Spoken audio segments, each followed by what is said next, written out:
To begin, my partner Sophie and I are responsible for this testimony. Other than Sophie and I will not use real names. I live a block and a half away from here, just on Market Street, and this began in a hot July evening when Market Street was closed for construction on the railroad bridge.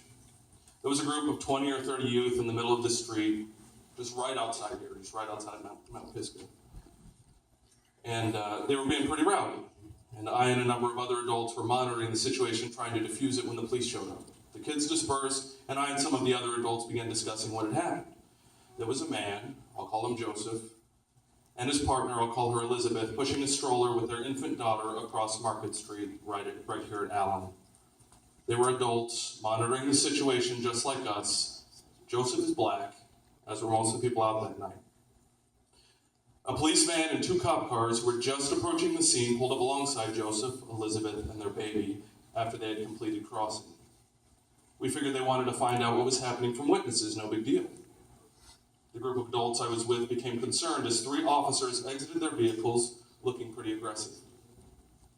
3 of us walked towards the young family and the officers. I saw Joseph gesture with his finger to his hand, point to his ears, and shrug.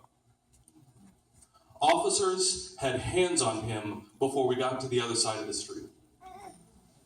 He was being arrested. I called to the officers as they were moving him around the van. He was helping the situation. He wasn't hurting it. The officers immediately started walking away from us. Another person asked, "Why is he being detained?" I heard from the officer, "He was dancing in the street." "No, he wasn't dancing. Why are you detaining him?" someone said. I heard, "He wouldn't show us ID." We called to the officers as they were getting back into their cars, "What are your badge numbers?" I heard, "You are not involved. We don't have to give you badge numbers." We said, "We are witnesses. We have a right to know who's detaining him." As the 3 vehicles departed, I heard the officer in the van call out from his open window his badge number. After the other adults left, I stood with my partner, Sophie, who had also witnessed the event from across the street, wondering what had just happened. We walked over to Elizabeth, who was left alone with her 9-week-old baby. Joseph is hearing impaired. He was asking for a notepad to write something down. We went with her to the jail and waited for Joseph to be released. He was being charged with 1 count of walking in the highway and 2 counts of resisting arrest.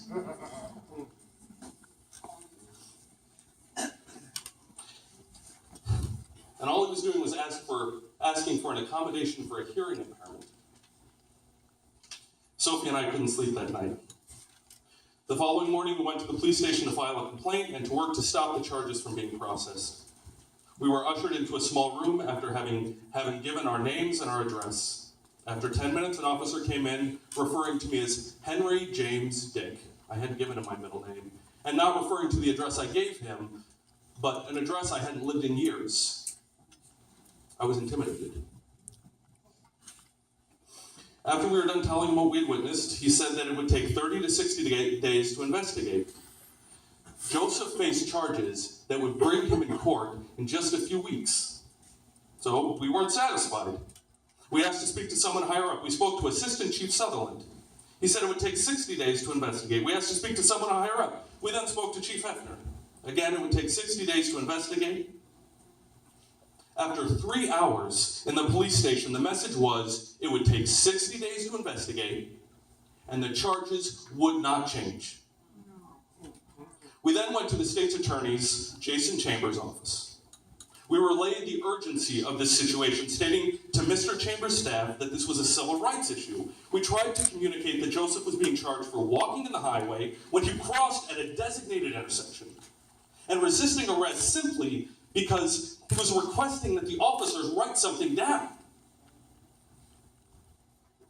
The front office person could not get Jason to come out to the front. We begged his paralegal. She couldn't get Jason to come out either. We left his office with assurances that these types of issues were important to Mr. Chambers and that he would call us as soon as he could. That call still hasn't come. Right. A few days later, after having talked to Joseph and Elizabeth, we returned to the police station for an anonymous taped interview. We were assured that no other officers would know anything about what we had testified, so there could be no threat of retaliation. Within a couple days of being interviewed, the police van that had been at the scene of Joseph's arrest was parked across the street from my house watching me. That ain't right. That ain't right.